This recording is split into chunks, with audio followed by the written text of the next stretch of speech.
De aquí.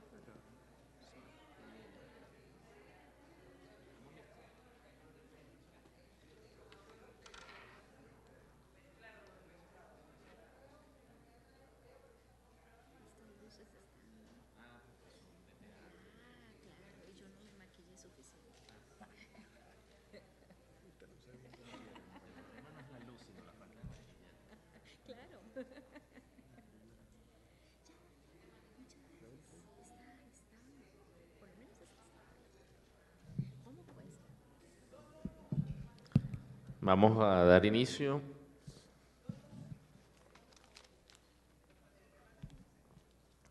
al foro que cierra la jornada de hoy, una jornada exitosa en la que coincidieron un conjunto de centros de investigación de Claxo trabajando temas diversos. Seguramente todas y todos ustedes pudieron asistir a alguna de las mesas que desde la mañana nos reúne.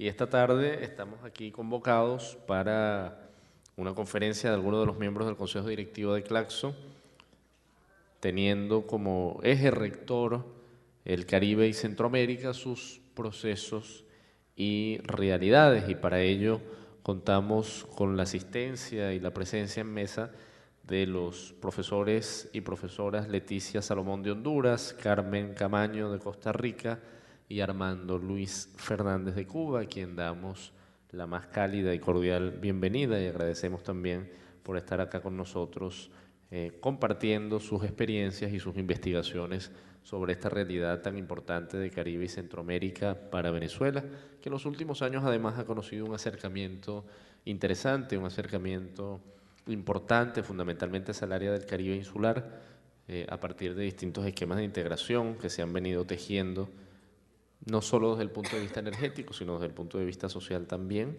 y que obligan, al menos desde Venezuela, a un repensamiento sobre todo a la realidad del Caribe y Centroamérica.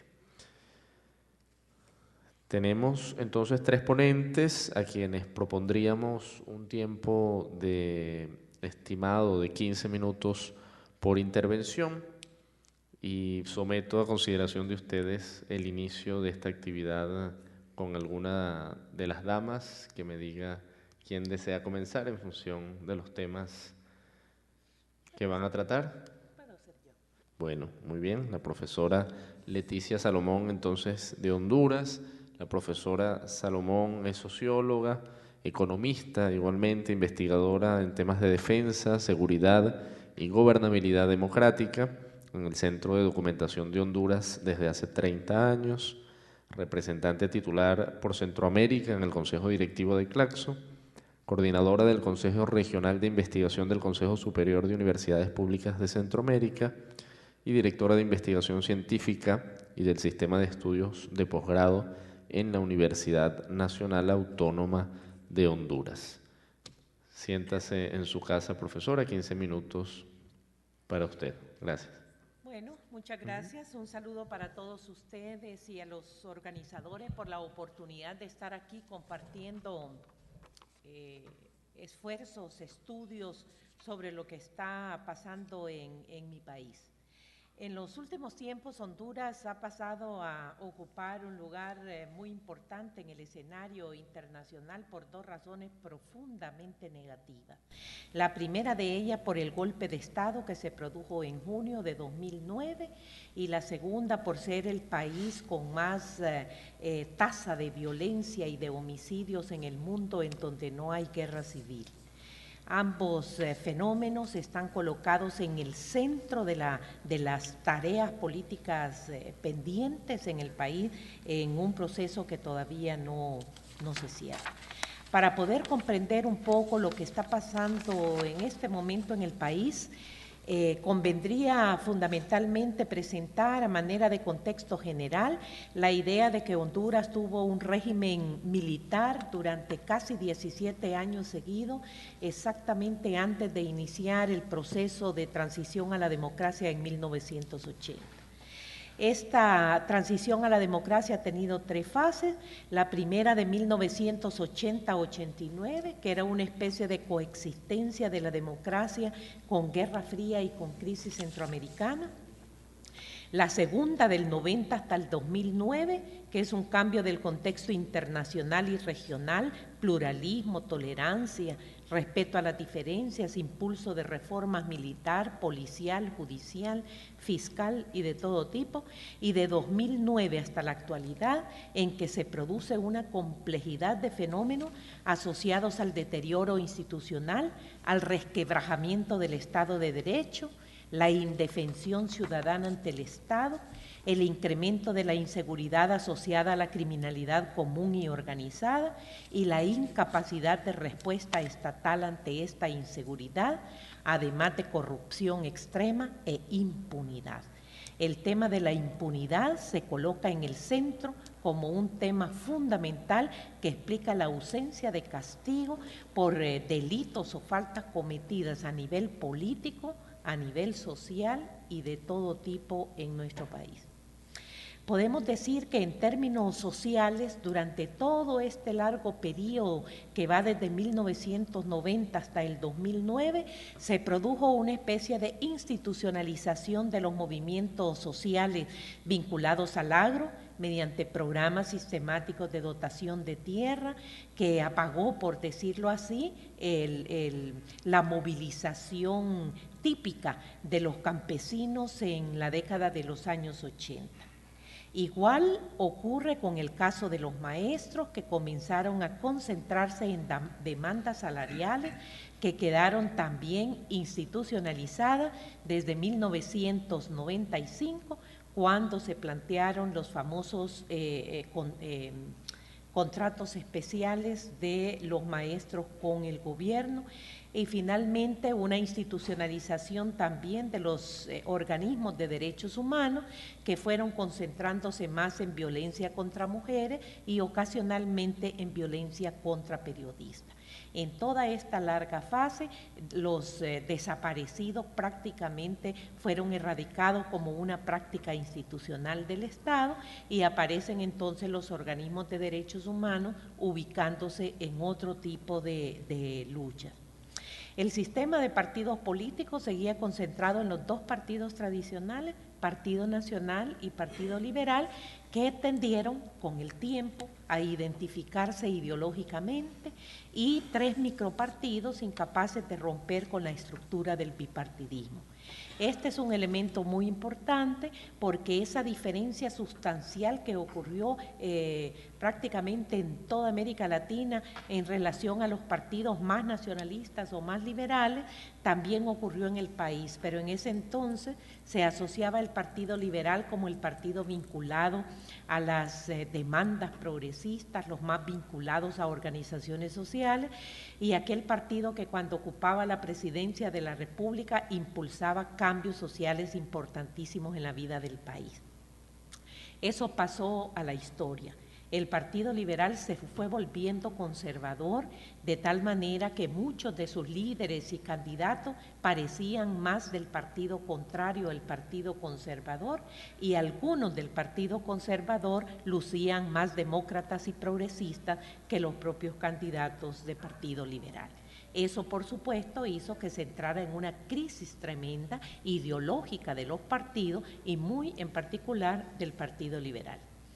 En junio de 2009 se produjo el golpe de Estado de un poder del Estado, como es el poder legislativo, contra otro poder del Estado, como es el ejecutivo, con el apoyo de un tercero, que fue el poder judicial.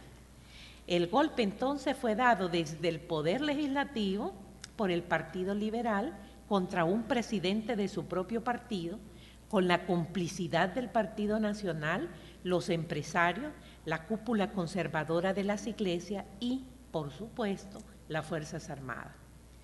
Los golpistas quisieron quitar a un presidente que les incomodaba.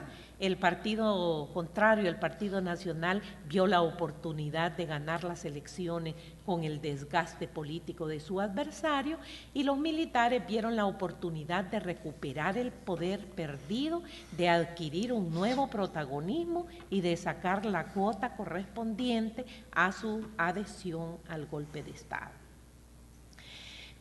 Con el golpe de Estado se produjo una inmensa movilización social en contra del mismo. Fue una movilización social masiva, pacífica y diversa en lo social, en lo político y en lo ideológico. Este es un elemento importantísimo de destacar porque las personas que comenzaron a salir a las calles esencialmente salieron a protestar contra el golpe de Estado, después a favor del presidente derrocado y luego a favor de una constituyente. Las personas que salieron a las calles no pertenecían al Partido Liberal, que era el partido del presidente derrocado, más que en un mínimo porcentaje. Era la gente que no tenía partido, las personas que habían hecho alguna apuesta o colocado sus esperanzas en la etapa final del presidente Zelaya, que comenzó una fase más bien populista, mayor de acercamiento a los sectores sociales, lo cual le produjo entonces una adhesión casi espontánea. También podemos decir que se produjo una incorporación masiva de sectores sociales diversos, cuya resistencia se expresó en el arte, en la pintura, la música, las redes sociales, la marcha constante en diversos puntos del país, la resistencia a los gases, la incorporación de mujeres, jóvenes, personas de tercera edad, los grafitis en las paredes, el desafío con ruido a los toques de queda. Esta situación fue inédita en la historia del país, fue un fenómeno que convulsionó a la propia sociedad, que le dio una sacudida a todo su comportamiento, su desempeño en los últimos años. También podíamos observar que a mayor duración del exilio del presidente Zelaya, mayor persistencia de la movilización con marchas encaminadas o dirigidas como objetivo a las empresas y casas de habitación de los golpistas. Se cansaron más los policías, los militares, los empresarios y la jerarquía eclesial que los propios caminantes. Esto sirvió entonces para demostrarle que lo que ellos pensaron que se iba a resolver en 3 días, el hecho de aplacar cualquier cuestionamiento al golpe de Estado, se revirtió en su propia contra. Y precisamente a partir de ahí es que aparecen los distintos involucrados en el golpe de Estado acudiendo a gastar grandes inversiones de dinero en su propia seguridad, no solamente en guardias de seguridad, en carros blindados, a sacar a sus hijos del país porque comenzaron a tener miedo, y eso fue precisamente la forma en que ellos empezaron a pagar su involucramiento en un golpe de Estado que produjo exactamente los efectos contrarios que ellos querían que se produjeran. En los meses que duró el exilio de Zelaya, fue surgiéndose y consolidándose el liderazgo social de Xiomara, la esposa de Zelaya, la que captó rápidamente la simpatía de esa masa heterogénea que salió a la calle. En todo este contexto se ha producido desde el golpe de Estado para acá un fuerte debilitamiento institucional, y podemos decir que el golpe de Estado evidenció la incapacidad de los partidos políticos para superar sus crisis en democracia, pero también evidenció la profunda vulnerabilidad de instituciones tradicionalmente fuertes en el país, como el Poder Judicial, el Ministerio Público, el Comisionado de los Derechos Humanos, el Tribunal Supremo de Cuentas. Observen ustedes que esta institucionalidad es la que evidenció esa debilidad que puso en precario al propio Estado de Derecho. Todo pasó en Honduras con el golpe de Estado y nada pasó en la realidad con las personas que rompieron la Constitución de la República, porque todos se llamaron a silencio. Podemos decir que se produjo un silencio de cómplices ante la corrupción, la ilegalidad y la violación de los derechos humanos. Y esto hizo que el país quedara profundamente saqueado a partir de ese momento, con una crisis económica que todavía está pagando la sociedad hondureña y con muchos pendientes en materia de violación de derechos humanos.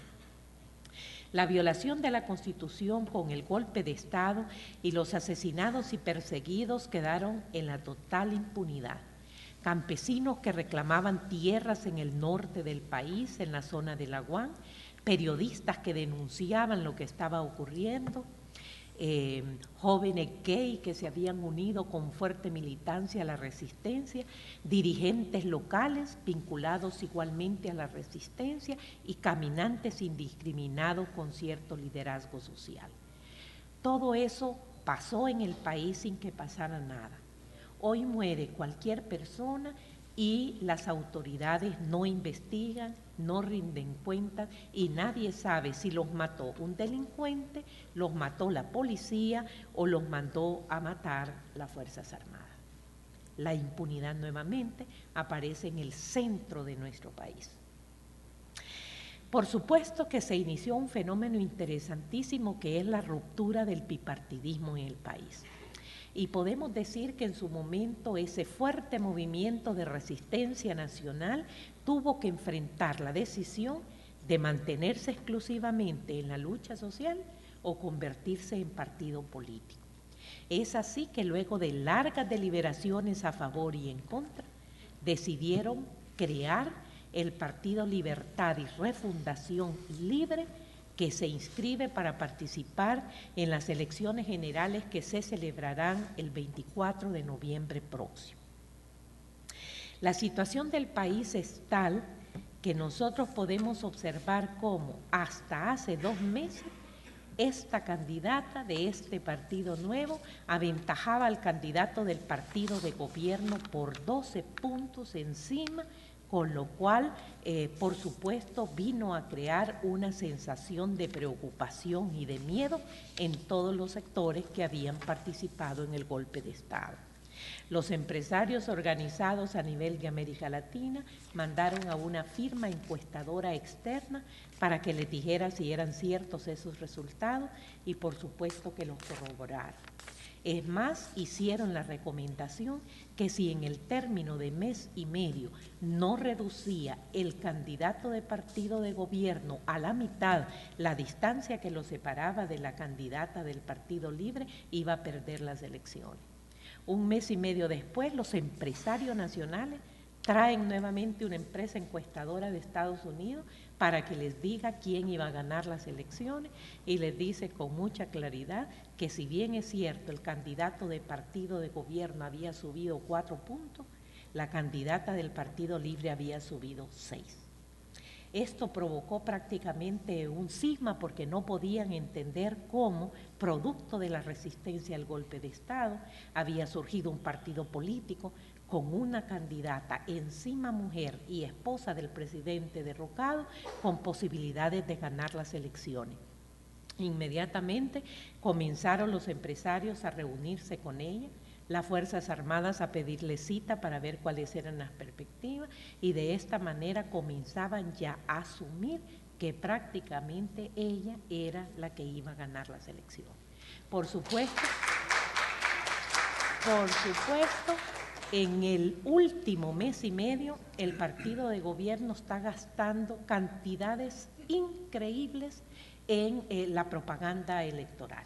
Y por supuesto han aparecido 5 firmas encuestadoras que no sabe de dónde salieron, planteando primero que la distancia se iba cortando y hoy comenzaron a decir que ya prácticamente el candidato de partido de gobierno es el que gana las elecciones. Con esto o pretenden atraer lo que les hace falta o simplemente plantean sus posibilidades de ganar el gobierno. Entonces, aquí les menciono 2 cositas más antes de finalizar, que el Partido Liberal también la está pagando, no solamente va desplazado del segundo lugar, sino va en tercero y en cuarto, y su candidato está siendo desplazado por un locutor deportivo que tiene mucha más popularidad que él. Podemos ver perspectivas electorales al margen de quién gane la presidencia de la República. Tenemos nosotros que algo interesante va a ocurrir en el Poder Legislativo en el Congreso Nacional. Y las perspectivas electorales son las siguientes: que gane el Partido Libre y que gane además el Poder Legislativo lo cual es la opción deseable para poder impulsar los cambios que el país necesita y que el partido está proponiendo. 2, que gane libre el Poder Ejecutivo, pero que gane el Partido Nacional el Poder Legislativo, con lo cual se crearía una ingobernabilidad negativa, porque tratarían de boicotear desde el Congreso las acciones del Poder Ejecutivo. 3, que gane el Partido Nacional el Poder Ejecutivo y libre el Poder Legislativo, con lo cual se realizaría una ingobernabilidad positiva. 5 cuestiones pendientes después de las elecciones.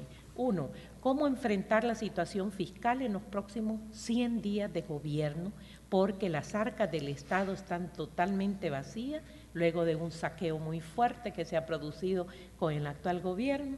Situación económica en el mediano plazo, cuáles son las perspectivas de recuperar en un país endeudado al máximo, no solo de forma externa, sino interna. Cómo construir un pacto social para tratar de ver cómo se sale de la gran crisis en que se encuentra el país, cómo se va a manejar el tema de la seguridad y finalmente la posibilidad de convocar a una constituyente. Eso lo sabremos a partir del próximo 24 de noviembre. Muchas gracias.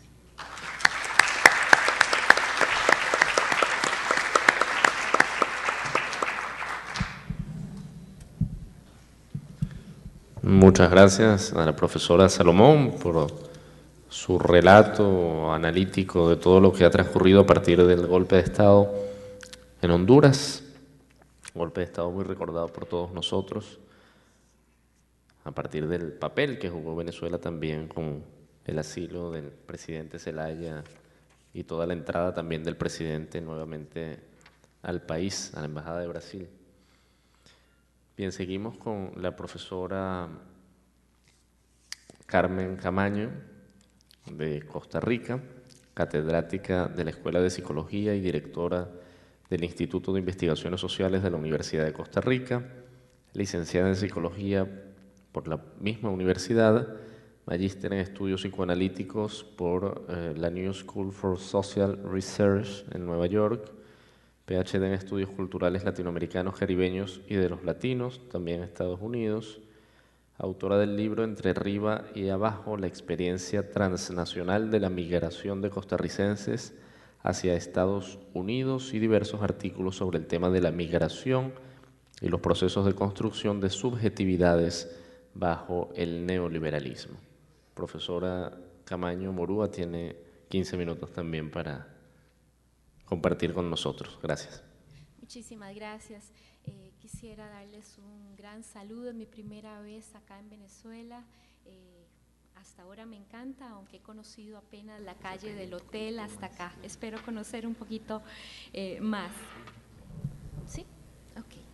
Bueno, como ustedes han escuchado en mi currículum, el tema que yo trabajo y que he trabajado últimamente es el tema de las transformaciones neoliberales y cómo esto ha afectado los procesos culturales y las subjetividades.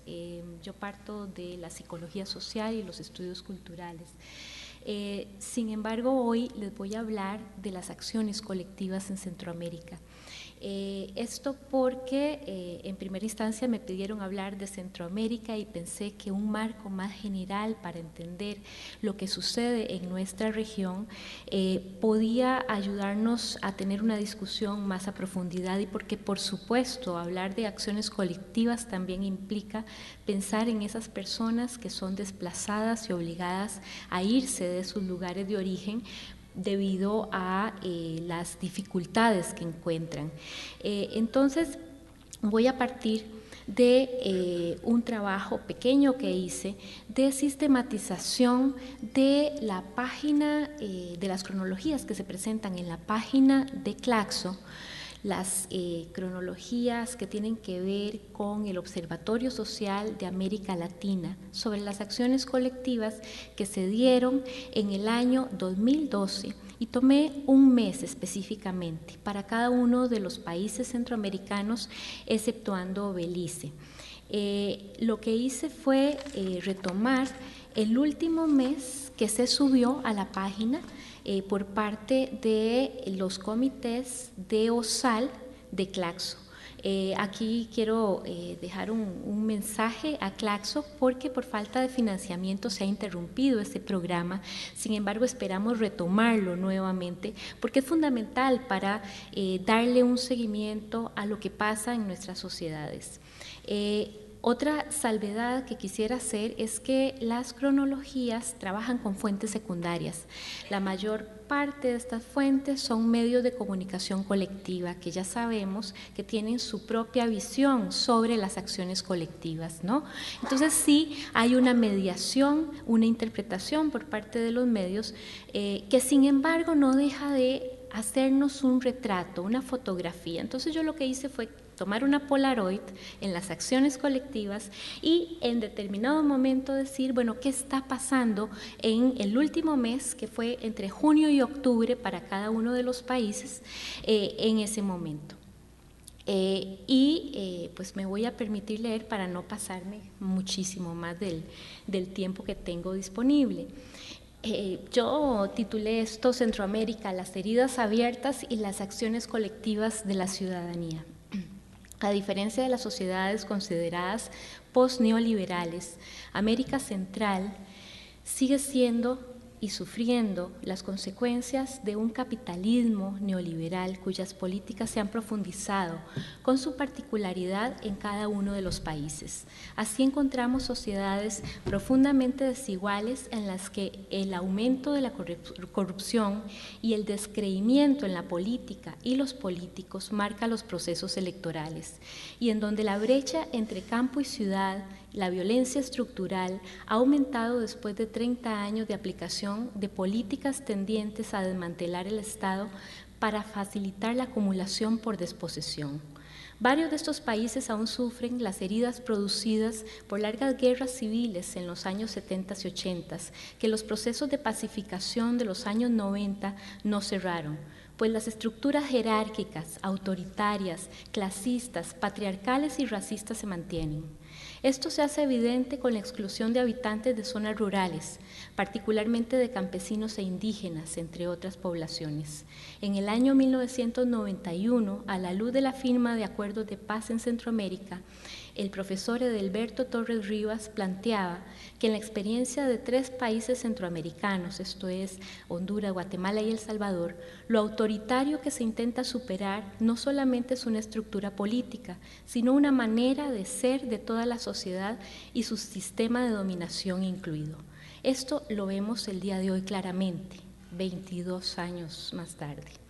Este es el caso de Guatemala, en donde la población sigue luchando por la verdad, la justicia y la reparación ante la violación de los derechos humanos, en particular en contra de la población indígena. El juicio en contra del exdictador Ríos Montt, lleno de dificultades, es una muestra de que la desigualdad, el autoritarismo, la impunidad y el racismo se mantienen vigentes. Pero también la lucha del pueblo guatemalteco y especialmente de los pueblos indígenas por la justicia, que viene teniendo grandes victorias, pues a pesar de todo se determinó que Ríos Montt es culpable de genocidio. Anteriormente ya se había logrado la sentencia en contra de Pedro García Redondo por el desaparecimiento de Edgar Enrique Sáenz Galito en 1981. Este jefe del Comando 6 de la desaparecida Policía Nacional también está vinculado a otros casos de desaparición y asesinato. Él fue sentenciado a 70 años de prisión. Tanto en Guatemala, en donde el presidente actual, Otto Pérez Molina, es un militar que participó en la guerra de baja intensidad y a quien se le atribuyen crímenes en contra de la población civil, como en Honduras, en donde en el año, como nos contó Leticia, 2009 hubo un golpe de Estado, encontramos la evidencia de que nuestras democracias son inconclusas y el pasado de horror fácilmente vuelve a repetirse en nuestros contextos. Incluso en Nicaragua encontramos manifestaciones de exmilitares de los años 80 desmovilizados que recurren a las armas, en este caso para exigir solución a sus demandas por una vida digna. En el contexto neoliberal actual, esas viejas formas de exclusión y violencia estructural se activan generando esto que Harvey llama acumulación por disposición. Vemos esto con el extractivismo propio de un modelo de desarrollo depredador del ambiente y las fuentes y formas de vida de poblaciones de las zonas rurales. Debido a esto, en Guatemala encontramos acciones colectivas relacionadas con las luchas de los pueblos indígenas y campesinos por los recursos naturales. Al analizar la cronología de acciones colectivas de agosto del 2012, en ese país encontramos la actividad de diferentes grupos indígenas que se da en medio de acciones de intimidación y violencia directa. Veamos algunos ejemplos. Las comunidades maya en resistencia realizan una marcha en protesta en Zipacapa, San Marcos, en demanda del respeto a la consulta realizada, en donde rechazan la licencia de exploración otorgada a la empresa Entre Mares de Guatemala por el Ministerio de Energía y Minas y el cumplimiento a las medidas cautelares otorgadas por la Comisión Interamericana de Derechos Humanos.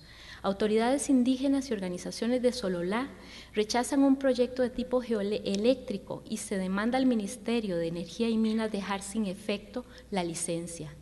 El Centro de Acción Legal y Social, CALAS, denuncia la criminalización y acciones judiciales en contra de su director por su trabajo en contra de una empresa de minería de metales en San Rafael de las Flores, la cual ha instalado una planta industrial sin contar con los permisos correspondientes. También esta organización se opone a la exploración de petróleo en Petén, que promueve el Ministerio de Energía y Minas. Hay una protesta por 165 días en contra del proyecto minero Progreso Derivada 7 de la empresa Exploraciones Mineras de Guatemala. Hay una protesta del Consejo de los Pueblos de Occidente por la visita de funcionarios canadienses que van a supervisar labores de la empresa Goldcorp S.A. en San Marcos, pues consideran que desean influir en una nueva ley de minería que incrementaría la industria extractiva. En la región pastoral de Ixcán, en Quiché, denuncian el irrespeto de las compañías transnacionales y el Estado a las poblaciones, así como la remilitarización de la zona que ya sufrió la violencia de guerra y el desplazamiento. Se exige respeto a la consulta y al derecho de los pueblos indígenas. Líderes y lideresas indígenas se reúnen y denuncian las políticas gubernamentales en apoyo a la industria extractiva. En algunas comunidades se amenaza a la población para que estas empresas entren por la fuerza. Una lideresa sufrió un ataque armado en julio, al cual sobrevivió, y se habla de 250 conflictos derivados de mineras, hidroeléctricas y siembras en el monocultivo. La coordinación y convergencia de la organización maya Huakip Kesh, perdón la pronunciación, pero no sé cómo se hace, denuncia haber sido objeto de una intimidación mediante un ataque de hackers en contra de su página web que la dejó inhabilitada. Esta organización lucha por los derechos de los pueblos xincas, mayas y mestizos y se manifiestan en defensa de los territorios por la vida y en contra de los megaproyectos. Vecinos de Livingston y Zabal denuncian que la compañía petrolera del Atlántico lleva a cabo intimidaciones y amenazas y que busca despejar protestas recientes. Se denuncia el asesinato de Héctor Girón, quien participó en las protestas recientes también, y se pide investigar la muerte de Jerónimo Ortiz Linares. Todo esto solamente en ese mes del 2012 en Guatemala. Los conflictos ambientales también se presentan durante el mes de octubre de 2013 en Costa Rica, un país que ha sufrido varias luchas por el ambiente con el gobierno y diferentes empresas transnacionales, especialmente después de la firma del Tratado de Libre Comercio con Estados Unidos y Canadá. Así, en octubre de 2012 se reporta que vecinos de Puerto Jiménez, en la zona sur del país, han manifestado el rechazo a la construcción de una marina en el Golfo Dulce. En el 2008 se había puesto un recurso de amparo que detuvo la construcción, pero la Sala Cuarta, la Sala Constitucional, rechazó el recurso.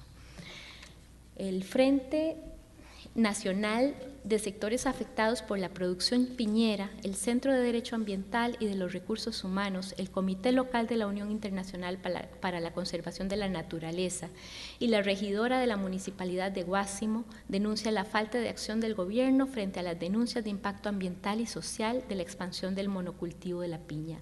En El Salvador, en octubre del 2012, diferentes organizaciones reclaman la contaminación de ríos y exigen la declaración del agua como derecho humano fundamental, así como la soberanía alimentaria. También en Panamá encontramos protestas de grupos ambientalistas por fallos de la Corte Suprema de Justicia que dejaron sin protección áreas protegidas, tales como los manglares. Vemos así como los gobiernos de la región centroamericana apuntan hacia un estilo de desarrollo excluyente y que forma parte de lo que ha sido designado como el Plan Puebla-Panamá, que es un megaproyecto que pretende impulsar el desarrollo económico y social en una región ubicada desde el sur oeste de la nación mexicana hasta Panamá. Este proyecto implica corredores en donde se plantea extraer todos los recursos de la biodiversidad y establecer grandes maquilas y carreteras. Ligado a la defensa del ambiente, encontramos el derecho a la tierra como un tema que moviliza sectores campesinos. En Guatemala, agentes antimotines de la Policía Nacional Civil y de la Policía Militar, en el mismo mes del que antes hablé, desalojan a 233 familias que habían ocupado terrenos de la Guardia Presidencial. Y la Comisión Internacional de Juristas denuncia el acoso permanente a más de 100 comunidades del Petén, produciendo el desplazamiento de 90 familias desde agosto del 2011 hasta la frontera con México. Varios sindicatos y 8 comunidades indígenas ancestrales denuncian la usurpación de sus tierras en la Sierra de Santa Cruz y Zabal por personas particulares y sociedades anónimas. También en Honduras, como antes Leticia mencionó, hay conflictos con la tierra. En particular se denuncia el asesinato de un campesino en el Bajo Aguán, y hay un policía herido y se presume otras personas heridas también. El desalojo de campesinos que tomaron tierras en Tocoa, Colón, en la zona norte del país. 34 personas detenidas en el desalojo de campesinos en la finca de Los Laureles, en el Bajo Aguán. Y el abogado Antonio Trejo Cabrera, defensor de los campesinos del Bajo Aguán, es asesinado a tiros, así como el fiscal de Derechos Humanos Manuel Eduardo Díaz, asesinado por pistoleros en Choluteca, en el sur del país. En Guatemala también encontramos este tipo de violencia en el ámbito de las grandes empresas. Tal es el caso del asesinato del sindicalista del ingenio azucarero Palo Gordo, Ángel Alfonso Tzul, quien tenía un juicio laboral con la empresa, demandando su reinstalación, pues él y otros obreros fueron despedidos recientemente. Vemos que son muchísimos abusos a los derechos humanos que continúan, especialmente en Guatemala y Honduras, pero en otros países como Panamá, El Salvador, Nicaragua y particularmente Costa Rica, también hay una serie de abusos e irrespeto a derechos humanos, derechos laborales de la población. Una de las situaciones que más se presenta son intentos por desarticular los movimientos a partir de ilegalizar las huelgas, las tomas de edificios o los movimientos callejeros. Al ilegalizar, por supuesto, se da la posibilidad de la intervención policial. De esa manera, por ejemplo, sindicatos en Costa Rica reclaman la intención de la presidenta Laura Chinchilla, por ejemplo, de cambiar las condiciones para declarar huelgas como ilegales. Y en ese sentido está ahí respetando acuerdos que mantuvo con la OIT anteriormente. Por ejemplo, los sindicatos en Costa Rica no se presentan a una discusión con el gobierno del aumento salarial del sector público porque el gobierno pretende allí discutir un cambio en un proyecto de ley para el ordenamiento de las retribuciones adicionales al salario base del sector público y también hablar de cómo transformar ese derecho a huelga. Como se me agotó el tiempo, nada más voy a pasar a las conclusiones. Son muchísimas más las acciones colectivas. En síntesis, entre junio y octubre del 2012, en diferentes países de América Central, encontramos diferentes acciones colectivas que se enmarcan dentro de la profundización de procesos de usurpación y exclusión relacionadas con las tomas de tierras por compañías, tanto nacionales como transnacionales, para el desarrollo de megaproyectos extractivistas y para eliminar la posibilidad de que las poblaciones tengan acceso a la tierra. Históricamente Los campesinos, los indígenas son las poblaciones más vulnerabilizadas. El aumento de los conflictos en Guatemala y Honduras está cargado de violencia, con muchísimos asesinatos, violaciones. Esto no se habla en estos momentos, en estos meses, pero también se denuncia violaciones de mujeres en este contexto.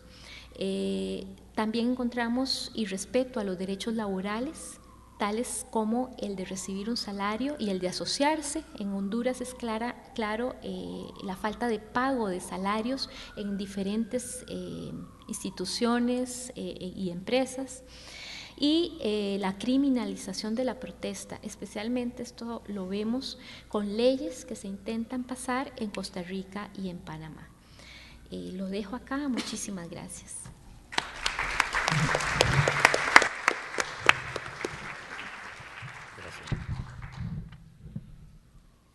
Muchas gracias, profesora Camaño, por su relato también, que describe la situación contemporánea de Centroamérica, al menos una de las realidades que se vive todavía a partir de esas acciones colectivas que usted denominaba y que mucho nos recuerda la perpetuación de algunas condiciones desafortunadas del siglo XIX y XX que todavía permanecen en toda la región.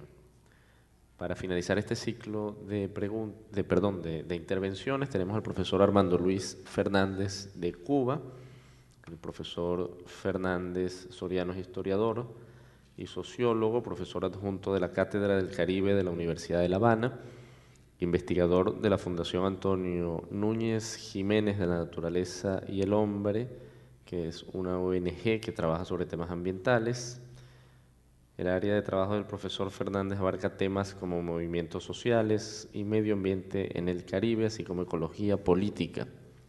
Director del ILE, Anuario de Ecología, Cultura y Sociedad, miembro del Comité Directivo de Claxo y miembro de varias asociaciones profesionales de estudios latinoamericanos, así como de comité editoriales de varias revistas caribeñas. El profesor Fernández nos va a disertar sobre los impactos sociales y políticos del cambio climático en el Caribe insular. Antes de darle la palabra al profesor Fernández, tengo a bien informarles también que en caso de tener alguna inquietud o alguna pregunta, por favor nos las hagan llegar por escrito en la medida en que les sea posible, para así organizar la respectiva sesión de intervenciones luego de la finalización de la ponencia del profesor Fernández, a quien otorgamos el derecho de palabra. Bueno, muchas gracias. Antes de comenzar, quiero agradecer al Centro de Estudios Latinoamericanos Rómulo Gallego por la oportunidad que nos da de intercambiar con ustedes en la tarde de hoy, y sobre todo a la profesora Alba Carosio, que ha facilitado toda la organización y el hecho de que el Comité Directivo de Claxo se reúna en Venezuela, una patria tan querida por todos los latinoamericanos en estos momentos. Yo he variado un poco la intervención que yo pensaba hacer acá, dado que la profesora Susi Castor de Haití no pudo llegar a nuestro evento, a nuestra reunión. Entonces he incorporado algunos elementos más generales sobre el Caribe que quiero discutir hoy, si es posible, con ustedes hoy en la tarde. Como ustedes conocen, el planeta Tierra se encuentra en estos momentos en un proceso de cambio climático o cambio ambiental global, como se le llama en los últimos años, dado que no es solo el clima el que está cambiando, sino que está cambiando también toda la estructura de la geosfera del planeta. Este cambio climático afecta particularmente a los países del Caribe insular. Está compuesto fundamentalmente por dos procesos. Hay procesos lentos, como son los procesos de desertificación, de sequía, de pérdida de agua, y procesos más a corto plazo, como son los eventos extremos, como los huracanes, que ustedes acá en Venezuela no lo padecen, pero sí les pasan por el norte entrando al Caribe. Y son muy agresivos en términos de los impactos que causan en las islas. Las características geofísicas del Caribe hacen que sea una zona muy vulnerable a todos estos cambios, dado que gran parte de las islas poseen los enclaves, las principales ciudades están enclavadas en las costas y, por supuesto, la mayor parte, más del 70% de la población caribeña vive en zonas costeras. Esto hace que sean poblaciones sumamente vulnerables a estos cambios, dado que, por darle un dato, se considera que para el 2050 es muy probable que el nivel del mar Caribe haya subido entre 20 y 30 centímetros, cosa que es muy sensible para las zonas bajas de estas islas, sobre todo las zonas de manglares y las zonas de ciénaga. Por poner un ejemplo específico, la ciénaga de Zapata en la isla de Cuba, que es el humedal más grande del Caribe insular, quedaría debajo del agua en el 2060 aproximadamente, perdiendo más de un 6% del territorio nacional por esta afectación. Todo ello da por resultado que los más de 25 millones de habitantes que tiene el Caribe insular en estos momentos entren en un proceso que ya de hecho comenzó de estrés ambiental muy fuerte, lo cual por supuesto da por resultado que toda la economía caribeña se ve afectada tanto en sus actividades agrícolas como en una actividad tan importante para el desarrollo económico y social del Caribe como es el turismo, y también los procesos extractivistas como la minería se verían afectados por esta causa. En términos de los efectos sociales, tendríamos que las afectaciones a la población por todos los impactos de los cambios ambientales y de los eventos extremos va a incrementar los índices de pobreza sensiblemente en el área del Caribe. Dense cuenta que con la entrada de 3 huracanes por cada temporada y la afectación que sufren determinadas poblaciones, que generalmente son los estratos más desposeídos de las sociedades caribeñas, tiene un impacto de desestructuración social y un impacto muy fuerte en los tejidos sociales de los países caribeños. Tenemos el caso de Haití, por ejemplo, que luego de la entrada del terremoto y la entrada de los huracanes posteriores, ha tenido incluso una emergencia de enfermedades como el cólera, que ha impactado muy fuerte a la población haitiana y ha implicado un aceleramiento en sus niveles de pobreza, de incremento de la pobreza, y además un aceleramiento de los procesos migratorios, que esta es una de las características del Caribe, dada los impactos tremendos del cambio ambiental. O sea, por una parte la desestructuración del tejido social y por la otra también los procesos migratorios afuera del Caribe.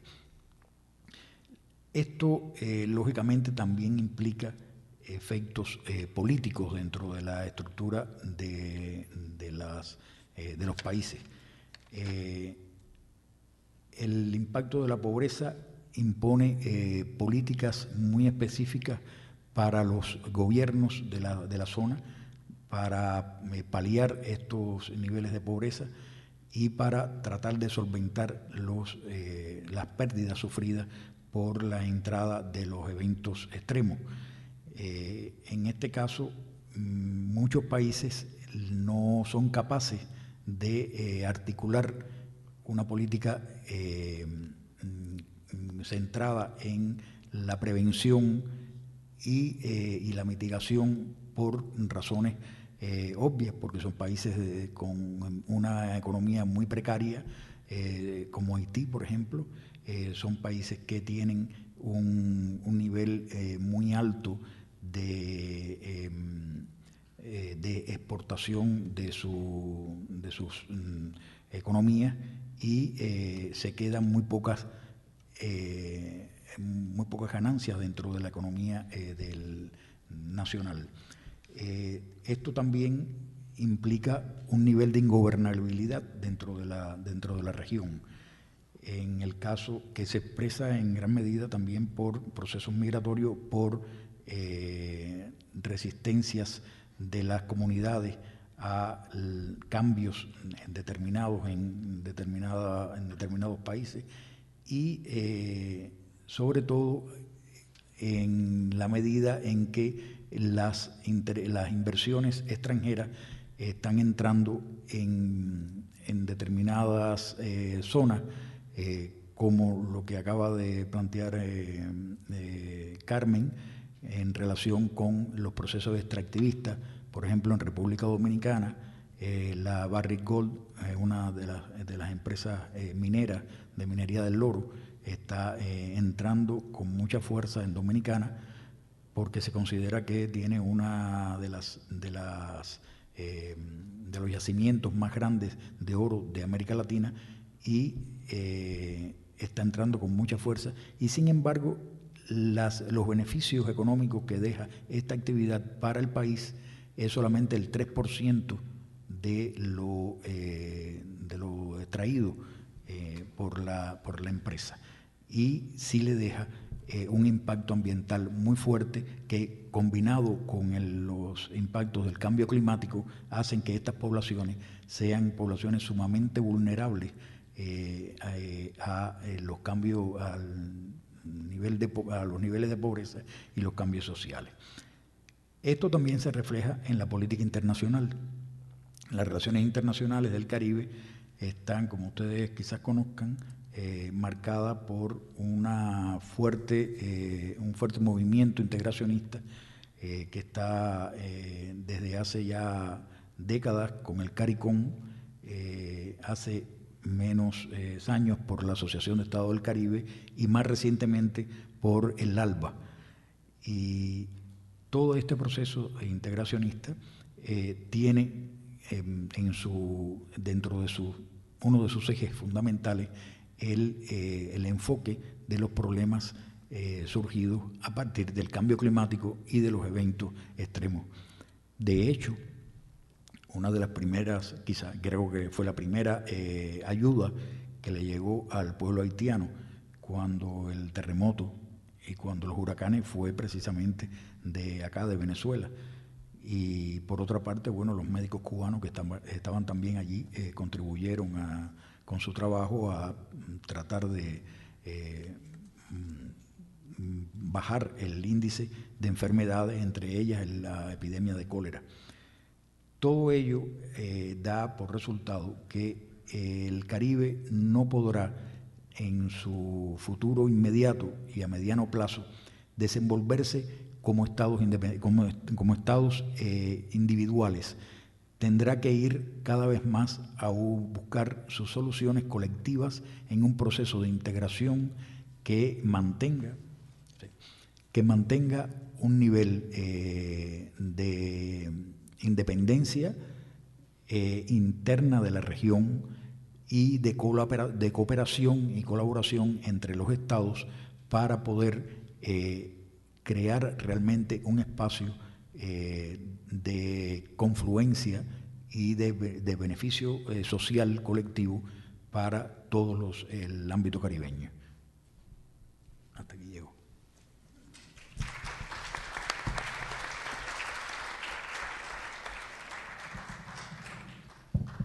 Gracias al profesor Fernández por el ahorro de los 5 minutos que todavía nos quedaban. Bien, habiendo terminado las 3 intervenciones, si existiese alguna inquietud o algún aporte que ustedes nos pudieran hacer llegar, está abierto el espacio para que podamos intercambiar con nuestros ponentes al final de la tarde de hoy.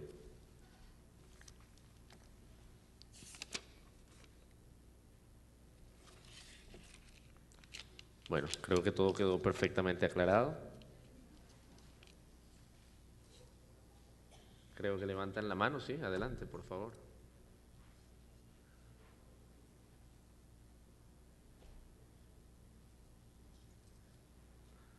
Bueno, mientras llega, en cualquier caso hemos visto un interesante panorama de 3 ámbitos. Uno, comenzamos por lo más específico y terminamos por lo más general, y por una consecuencia que nos afecta a todos, no solo al territorio insular, sino también al territorio continental. Adelante, adelante. Gracias. Bueno.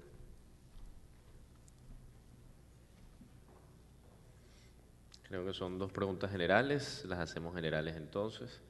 ¿Qué papel juega la educación en los procesos y realidades que experimenta el Caribe y Centroamérica actualmente? En la sociología de las ausencias, ¿cómo es el grupo de la sociedad, estamento militar que maneja el monopolio de las armas y la fuerza? La clave está en un programa mayense y morazaniano. Preguntan, creo que tiene que ver con el papel de los militares y el monopolio de las armas y las fuerzas en Centroamérica.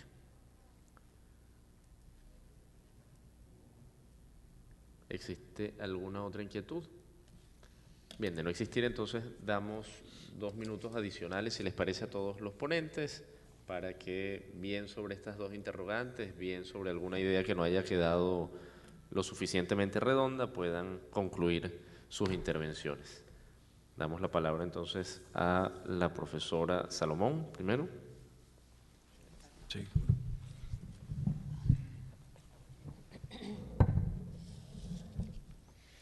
Bueno, con respecto al papel de los militares, aquí tenemos un gran déficit en materia de políticos, el papel que han desempeñado los políticos, porque el tamaño que debe de tener las Fuerzas Armadas corresponde al Poder Legislativo establecerlo.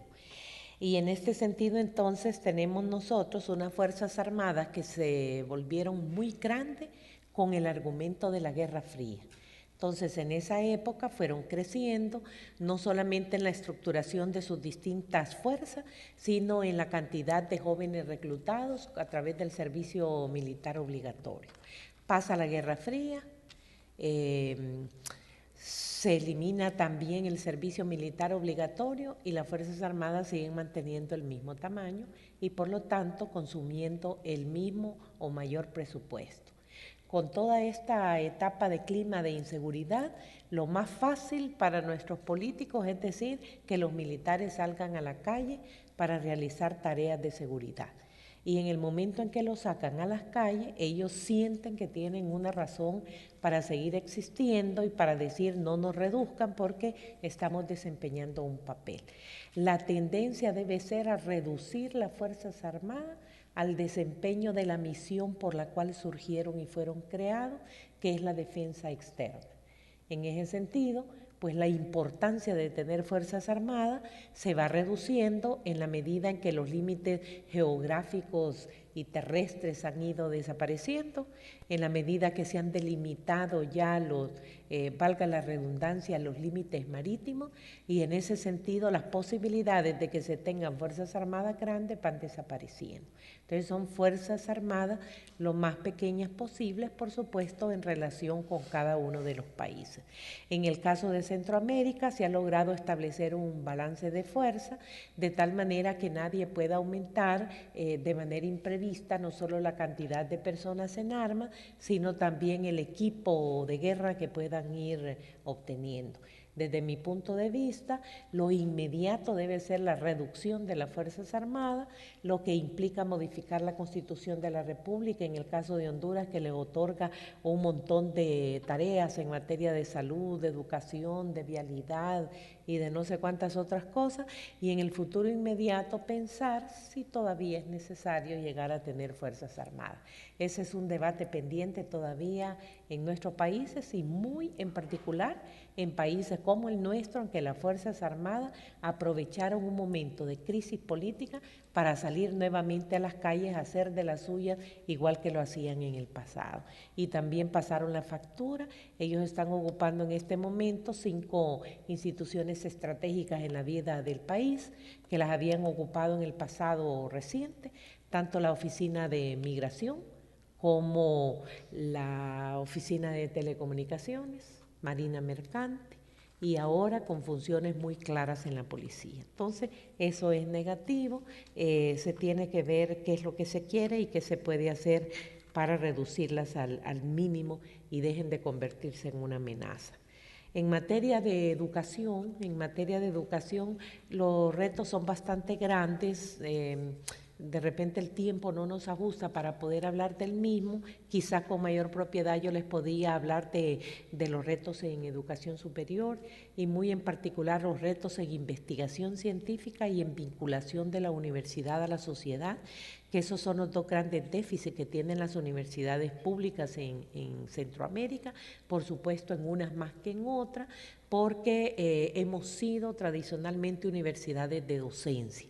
Y en este sentido se mantienen casi encerradas en una burbuja, enseñando a los estudiantes sin que estos tengan un vínculo directo con las necesidades de la sociedad en la que pueden jugar un papel determinado. Solamente. Gracias. Profesora Camaño, por favor. Sí, muchas gracias. Bueno, en relación con la parte de los militares también, yo quisiera señalar que en los procesos de pacificación se planteó la desmovilización de las fuerzas militares y se supondría que 22 años más tarde tendríamos ejércitos más pequeños o fuerzas civiles, ¿no?, en los países de América Central, especialmente los que fueron afectados por las guerras civiles más cruentas y dolorosas. Sí hubo alguna desmovilización, pero una desmovilización sin integración. Entonces, estas fuerzas militares, que en algunos casos, pues lo que sabían hacer era ser militares, no lograron insertarse en otros ámbitos de la sociedad y pasaron a formar parte de esos grupos excluidos, ¿no? Entonces, si por un lado tenemos ejércitos fortalecidos y por otro lado la opción es no tener trabajo, pues en realidad las sociedades nuestras no están dando opciones, ¿no?, para desmilitarizar. Y por el otro lado, la impunidad que se mantiene, ¿no? Yo creo que eso fortalece también esa visión autoritaria de las fuerzas militares y esa posibilidad de veto de estas democracias, pues intentos de democracias que existen. La impunidad a partir de que es muy difícil juzgar realmente a quienes perpetraron crímenes en contra de poblaciones civiles, que afectaron los derechos humanos, que cometieron genocidio, ¿no? Por ejemplo, en El Salvador hubo acuerdos entre el FMLN y el gobierno en el momento en que se llegó a los acuerdos de paz. En esos acuerdos se implicaba que no iba a haber juicios en contra de quienes cometieron delitos en contra de la humanidad, ¿no? Y en ese sentido creo que es importante pensar cómo se reconstruye una sociedad si no hay justicia, ¿no?, si no se llega a la verdad y si no hay reparación. Entonces son sociedades que realmente no han podido llegar a esos procesos. En Guatemala hasta ahora está pudiendo ser, pero vean lo que ha costado ya realmente primero llevar a juicio a Ríos Montt y luego que esa sentencia quede en firme. Entonces, sí son sociedades que todavía tienen esa veta militarizada. En sociedades como Costa Rica, en donde se abolió el ejército en el año 49, tenemos una policía militarizada, ¿no? O sea, es una policía civil, pero en la práctica es una policía formada militarmente. Muchos de ellos en la Escuela de las Américas, que ahora tiene otro nombre, ¿no?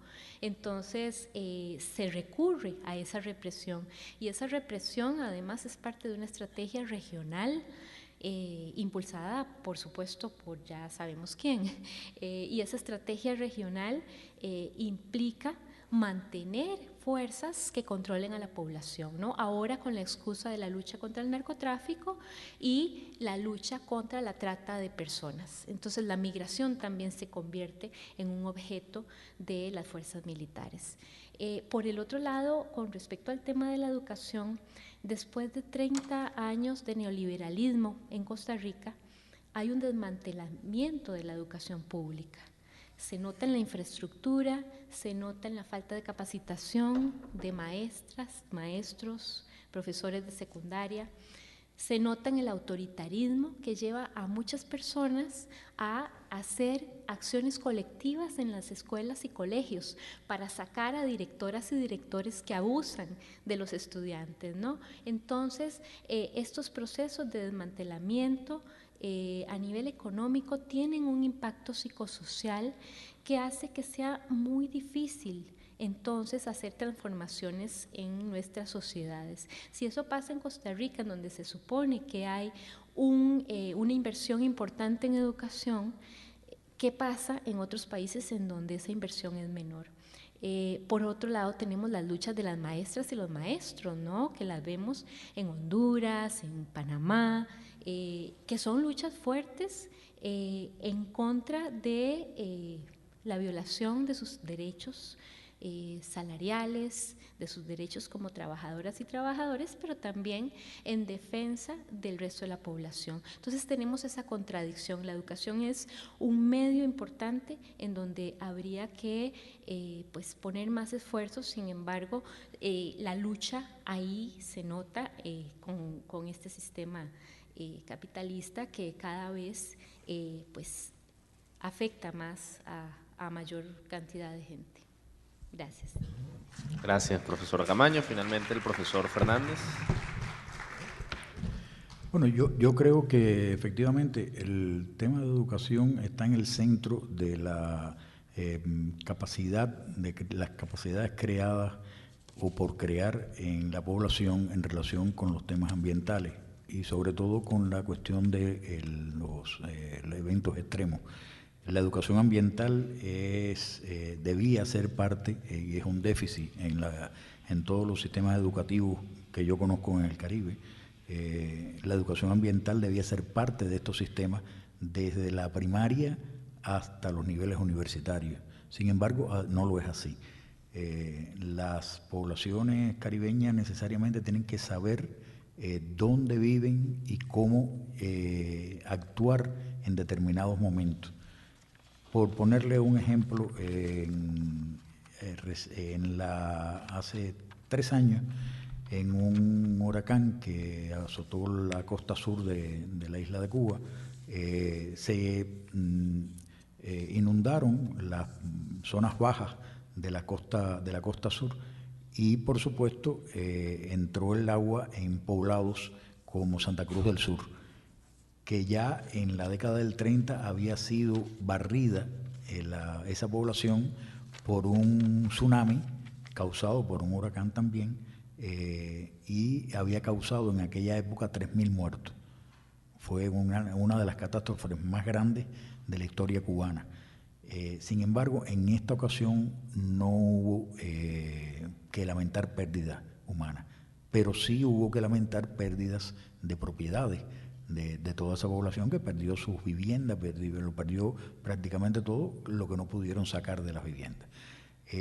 Se hizo un fuerte trabajo de persuasión y de educación ambiental con esta población y la propia población se determinó ubicarse en una cota superior, o sea, cambiar la construcción de nuevo de ese pueblo para un lugar más adentro que no tuviera los riesgos que tenían con el pueblo que estaba pegado a la costa hasta ese momento.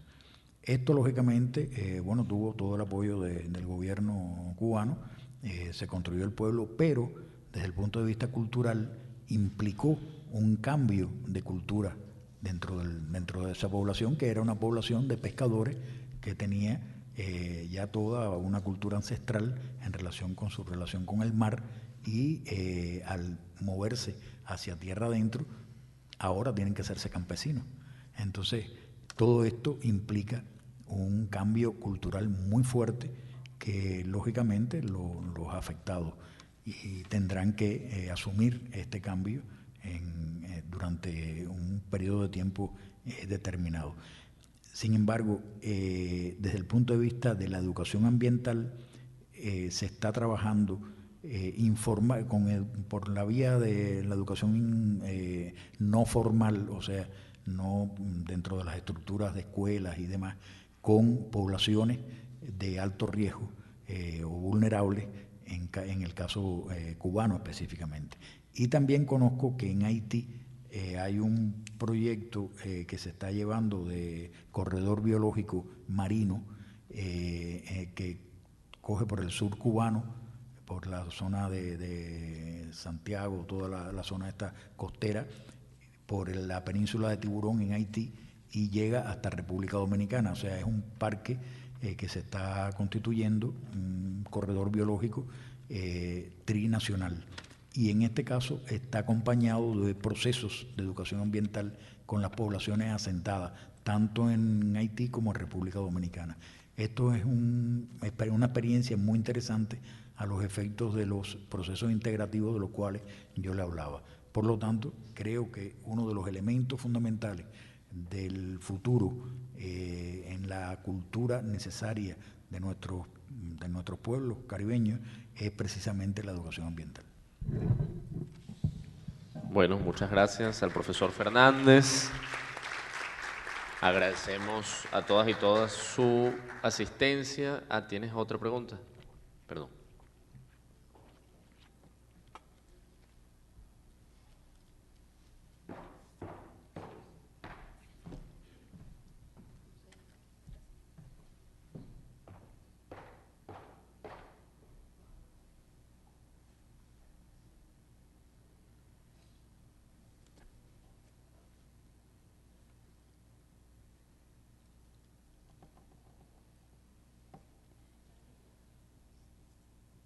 Transformación, ¿verdad? Sí.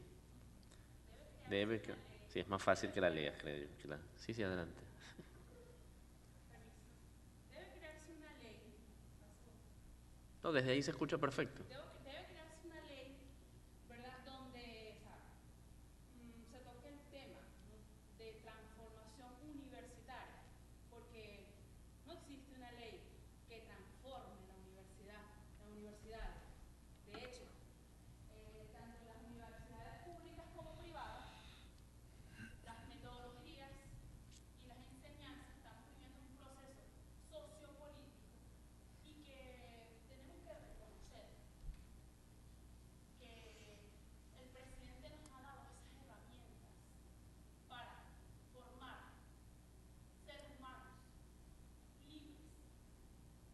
Y la pregunta es esa, porque existen leyes, pero nosotros como estudiantes vamos a hacer que esas leyes pues se cumplan, incluyendo pues los derechos que tenemos estudiantes universitarios, Ya, bueno. independientemente de la universidad que sea, bolivariana, la UCB, la UNEFA, por mencionar algunas. Gracias. Creo que es una pregunta un poco más local, me imagino que es una pregunta más... Gracias, sí. Asumo que es una pregunta más venezolana, porque una ley para la transformación universitaria me imagino que tiene que ver con Venezuela. Sí, no sé si alguno de los... Sí, es más un comentario, no sé si alguno de los ponentes... Tal vez... Adelante, si usted tiene algún... Bueno.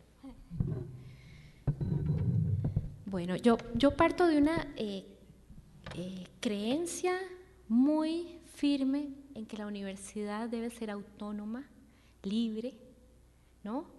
Y que esa universidad debe definir en conjunto con la población las necesidades de conocimiento que se deben tener.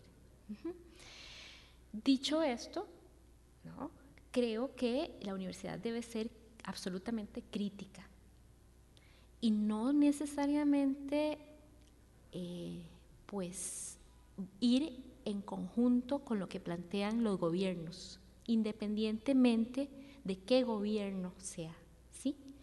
La autonomía y la crítica bien entendida, ¿sí?, deben llevar a un diálogo, una reflexión que puede implicar contradicción, pero precisamente esa contradicción es la que lleva a transformaciones, ¿sí? En esa tensión, en una sociedad, la universidad tiene que tener un papel importantísimo en pro de los derechos humanos, de los derechos de la mayoría, ¿sí? Yo vengo de un país, como les decía, en donde el neoliberalismo se ha aplicado por 30 años. Y la prueba es que nuestra universidad, a lo interno, está luchando por ese modelo de universidad, a pesar de que en sus estatutos orgánicos, en la constitución del país, esté claro que la universidad es autónoma, la universidad pública, por supuesto. Pero hay una serie de fuerzas que obligan, por ejemplo, a vender servicios, a hacer lo que Pablo Gentili en la inauguración de este evento señalaba, ¿no?, a transformar los criterios de evaluación de las universidades. Entonces hay una serie de fuerzas que obligan a la neoliberalización de la universidad, aun cuando estemos en universidades que defiendan la autonomía y defiendan esos estatutos orgánicos que hablan de ser universidades críticas, ¿no? En Venezuela yo creo que tienen una maravillosa oportunidad, ¿sí?, que hay que tomarla. Hay que tomarla, no hay que dejarla de lado, no es gratuita, se la ha ganado el pueblo de Venezuela. Y eso, pues hay que defenderlo. No es fácil llegar a tener esa posibilidad de tener universidades públicas asequibles a la gran mayoría de la población. Entonces hay que utilizarlas y discutir, criticar, y no cerrarse la opción para seguir desarrollando conocimiento. Eso es lo que podría decirte. Gracias. Muy puntual. ¿Sí? Bueno, yo desconozco cuál es la normativa que existe en su país, pero en el mío existe una ley de educación superior. Y en la Constitución de la República está el artículo 160 que manda que la universidad pública está obligada a contribuir a la solución de los problemas nacionales. A partir de ese momento, con la actual administración universitaria, agarramos ese mandato constitucional y cada uno de los responsables de las 3 funciones de la universidad estamos elaborando una política a 5 años con visión estratégica para rendir cuenta de cómo estamos contribuyendo a resolver los problemas nacionales. Entonces, nosotros no necesitaríamos una ley, porque tenemos ya la respectiva legislación. Entonces, bajo eso que se convierte en un mandato y que cualquiera de nosotros puede hacer que se cumpla, entonces la universidad tiene que adecuarse e insertarse y no seguir evadiendo su responsabilidad como ha sido hasta hace un tiempo. Entonces, por eso es que ahora en mi universidad estamos destacándonos mucho, no solo en el ámbito de docencia, sino en el ámbito de investigación y de vinculación de la universidad con la sociedad. Entonces, ahí tenemos 2 pilares que nos va a costar mucho avanzar, pero que seguimos el ejemplo de otras universidades, las 21 universidades públicas de Centroamérica que constituyen Educación Superior, el Consejo de Educación Superior, el SUCA. Entonces estamos haciendo cosas de la misma manera que aquí en Claxo hay redes de posgrado. Entonces vamos todos tratando de hacerlo en colectivo y no solamente a nivel individual, y yo pienso que ese es un excelente camino para que asumamos nuestro papel y no sigamos pensando que somos seres privilegiados, alejados del mundo real, y que un día vamos a sacar nuestro cartón y nos vamos a ir a sacar plata con el cartón que la universidad nos ha dado, que es lo mismo que decir con lo que la sociedad nos ha dado a través de sus impuestos, ¿verdad? Gracias. Bueno, muy bien, ahora sí cerramos, invitando para mañana a las 9 de la mañana el foro Ciencias Sociales, Estado y Sociedad en América Latina, en esta misma sala, antes del evento de clausura del evento Claxo. A todas y todas, muy buenas noches.